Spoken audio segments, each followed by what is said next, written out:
여러분 안녕하세요. 네, 오늘은 브이로그 대신에 제가 임산부 브라질리언 왁싱에 대한 영상을 가지고 왔습니다. 네, 저는 굉장히 오랫동안 이 브라질리언 왁싱을 해야 되나 말아야 되나 고민한 끝에 브라질리언 왁싱을 했습니다. 그래서 이 영상을 찍게 되었고요. 혹시라도 제 영상이 이 브라질리언 왁싱을 해야 되나 말아야 되나 고민하시는 임산부 혹은 임산부가 아니더라도 고민하시는 분들을 위해서 도움이 된다고 하면 참 좋겠습니다. 네, 우리가 출산 3대 굴욕이라고 하는 것 중에 하나가 이 면도 제모입니다. 병원에 가면 출산 직전에 면도 제모를 해주게 되는데요. 그게 굉장히 굴욕스럽기도 하고 그 후에 관리하는 게 참 어렵고 따갑기도 하고 가렵기도 하다고 해요. 그래서 그것을 피하기 위해서 브라질리언 왁싱을 많이들 하고 계시는데요. 혹시 아직도 고민하고 계시다면 이 영상을 끝까지 시청을 해주시고 네, 조금이라도 도움을 받아가시면 좋겠습니다.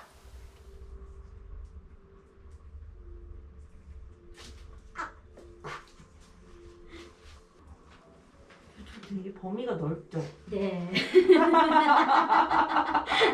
아시구나. 네.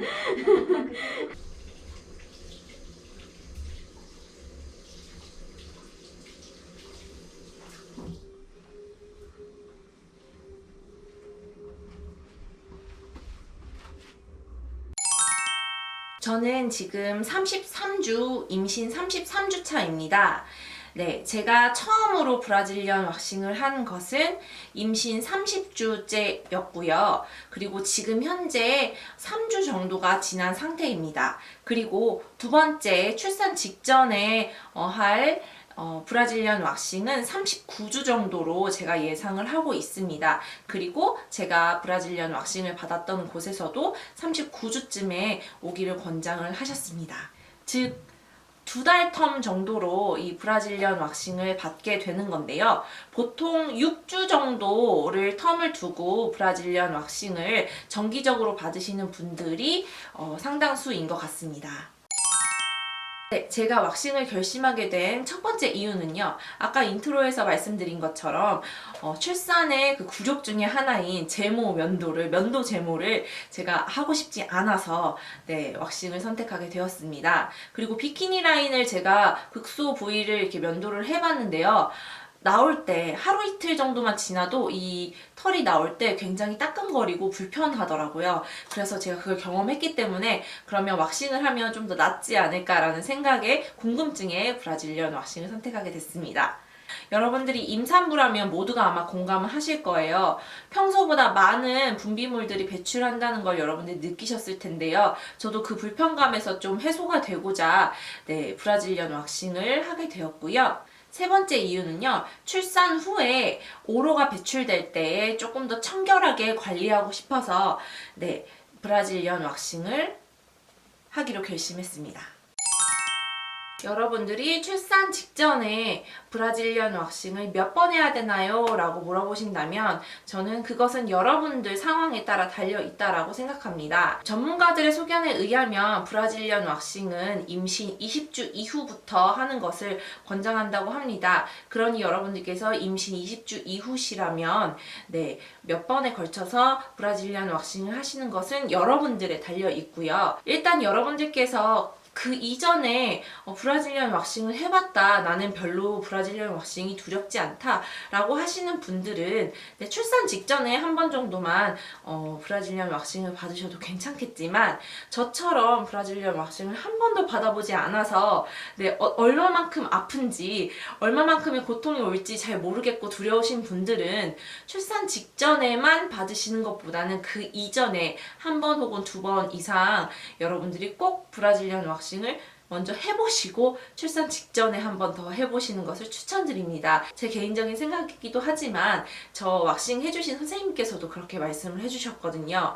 네, 출산 직전에 내가 생애 처음으로 브라질리언 왁싱을 한다고 하면 네, 아이가 놀랄 수도 있고 그리고 자궁 수축이 올 수 있는 또 불상사가 일어날 수 있다고 합니다. 왜냐하면 너무 많이 긴장이 되거든요. 그러니까 여러분들께서 선택적으로 하시되 일단 왁싱 해주시는 분의 조언에 의하면 네, 출산 직전과 그리고 그 이전에 한 번 정도 최소 2번은 하시라는 그런 전문가의 소견과 그리고 제 개인적인 의견을 담아 말씀드립니다. 일단 왁싱의 과정은 제가 받았던 왁싱샵에서의 경험을 토대로 말씀을 좀 드릴게요. 일단 우리가 치마 같은 걸 입고 들어가시게 되면 모량 확인을 합니다. 그 후에 살짝 트리밍을 하게 되는데요. 중간중간에 이제 소독을 하면서 트리밍을 해주십니다. 그래서 적당히 트리밍이 다 끝나고 나면 그때부터는 본격적으로 이제 왁싱에 들어가는데요. 왁싱의 순서는 물론 샵마다 다르겠지만 제가 받았던 순서는 바깥쪽에서 안쪽으로 들어가는 순서였습니다. 그래서 바깥쪽에서 조금 큰 면적들을 다룬 후에 그 다음에 이제 점점 안쪽으로 미세하게 들어가는 순서였던 걸로 저는 기억을 하고 있습니다. 네, 그리고 나서 어느 정도 다 뭐가 제거가 되고 나면 이 왁싱으로 제거가 되지 않았던 아주 작은 모들 있죠. 그런 모들을 쪽집게로 다 이제 정리를 해주십니다. 그 후에는 우리가 얼굴에도 잘하지 않는 팩을 붙여주십니다. 그래서 한참 동안 그 팩을 하고 그리고 나면 왁싱의 모든 과정들이 끝나게 됩니다. 저도 제가 내가 브라질리언 왁싱을 하면 이 정도 아프겠구나 라고 생각한 이 수위가 있습니다. 물론 그 수위는 여러분들 각각마다 다르게 생각하시겠지만 제가 예를 들어서 미니멈 1부터 정말 10까지 아프겠구나 라고 예상을 했다고 하면 저는 실제로 왁싱에서 느낀 고통은 1에서 한 8 정도까지 느꼈던 것 같습니다. 생각보다 엄청나게 아프진 않았어요. 네, 물론 왁싱 해주시는 분이 얼마나 전문적으로 잘 하시는지, 손기술이 얼마나 좋고 아프지 않게 한 번에 잘 해주시는지에 따라서 그거는 달려있고, 그리고 내 살성에 따라서도 그 고통은 좀 달려있는 것 같아요. 그런데 저는 살성이 그렇게 약하지 않은 편이기 때문에 아마도 제가 예상한 1에서 10까지의 고통 중에 8 정도까지 느끼지 않았나 생각합니다. 혹시 여러분들이 고통을 굉장히 많이 느끼시고 그리고 살성이 약하신 분들이라고 하면 제가 느꼈던 고통보다 아마 훨씬 더 많은 고통을 느끼실 수도 있겠지만 그래도 생각한 것보다 그렇게 많이 아프지는 않았다는 거예요. 바깥에서부터 안쪽으로 들어갈수록 이 아픈 정도가 조금씩 올라간다고 생각하시면 될 것 같습니다. 그래서 저는 그러니까 가장 바깥쪽 처음 왁싱을 딱 떼었을 때가 제일 안 아팠어요. 네, 그렇게 하고 점점 안쪽으로 들어갈수록 아팠던 기억이 있습니다. 어쨌든 죽을 만큼 아프지는 않았습니다. 제가 왁싱을 받았던 샵의 원장님께서 권해주셨던 것은 3일차까지는 혹시 피부가 빨개지거나 하면 알로에 젤을 바르라고 하셨어요. 그리고 잉그로운 헤어를 방지하기 위해서 스크럽을 사용하는 것은 5일째부터 사용하라고 하셨습니다. 그리고 이 스크럽 제품은 물론 잉그로운 헤어 전용 스크럽 제품을 사용하면 좋긴 하지만 저는 앞으로 꾸준히 이 브라질리언 왁싱을 받을지 안 받을지 모르는 상황에서 제품을 구입하는 것을 권장해 주시지는 않았어요. 그래서 저는 집에 있는 스크럽 제품을 그냥 사용해도 괜찮다라고 말씀을 해주셨습니다. 일단 알로에 제품 같은 경우에는 여러분들께서 임산부시라고 하면 알로에 제품이라고 해도 조금 더 피부에 좋고 자연주의적인 그런 제품을 사용하시면 좋겠죠. 저 같은 경우에는 저는 특별히 알로에 제품을 사용하지 않았어요. 왜 그러냐면 저는 피부가 좀 튼튼한 편인 것 같아요. 그래서 왁싱을 한 직후에도 붉은기나 이런 것들이 전혀 없었고 저는 굉장히 괜찮았습니다. 살결이. 혹시라도 붉게 살이 올라오거나 피부가 약하셔서 조금 자극적이었다라고 생각하시는 분들은 3일 정도까지는 이 알로에 젤을 바르시면서 좀 피부 진정을 시켜주시는 과정을 반드시 거치면 좋겠습니다. 그리고 저 같은 경우에는 이제 5일째부터 스크럽을 시작을 했는데요. 저는 집에 스크럽 제품을 가지고 있지 않았어요. 그래서 이 스크럽 제품을 사야 되나 말아야 되나 고민을 한 끝에 저는 임산부이기도 하고 그리고 제 시중에 나와 있는 스크럽 제품의 알갱이들을 저는 그렇게 믿을 수가 없어가지고 그 알갱이들이 잘 안 녹는 그런 플라스틱 성분이기도 하다는 이야기를 들어가지고 좀 걱정이 돼서 그러면 집에서 만들어서 스크럽 제품을 쓰자라고 생각을 했습니다. 여러분들이 집에 가지고 계시는 코코넛 오일과 그리고 흑설탕을 잘 섞어서 스크럽을 해주시면 충분히 아주 좋은 스크럽 제품이 되니까 여러분들도 이 코코넛 오일과 흑설탕을 섞어서 만드는 이 스크럽 제품을 사용을 해보시면 좋을 것 같습니다. 마지막으로 왁싱샵을 선택을 하실 때에 여러분들께 꼭 추천드리고 싶은 두 가지를 말씀을 드릴게요. 일단 첫 번째로 왁싱샵을 처음 선택하실 때에는 왁싱의 경험이 많은 그런 왁싱샵을 선택하셨으면 좋겠습니다.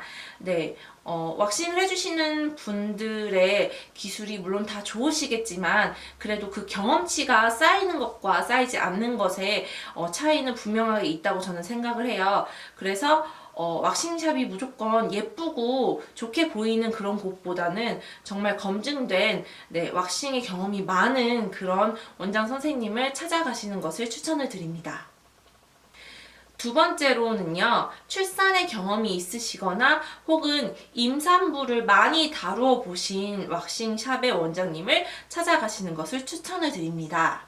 이 이유는요, 임산부들은 긴장을 하게 되면 배뭉침이 올 수 있는 상황들이 많이 일어나게 됩니다. 이럴 때에 임산부 몸에 대한 이해도가 있으신 분이라면 조금 더 조치를 취해 주시고 그리고 임산부의 마음을 아시기 때문에 우리의 마음을 조금 더 편안하게 해주시는 그런 면이 없지 않아 있습니다. 그렇기 때문에 출산의 경험이 있으시고 혹은 임산부를 많이 임산부 브라질리언 왁싱을 많이 해보신 분들을 알고 가시는 것을 좀 추천을 드리는 바입니다.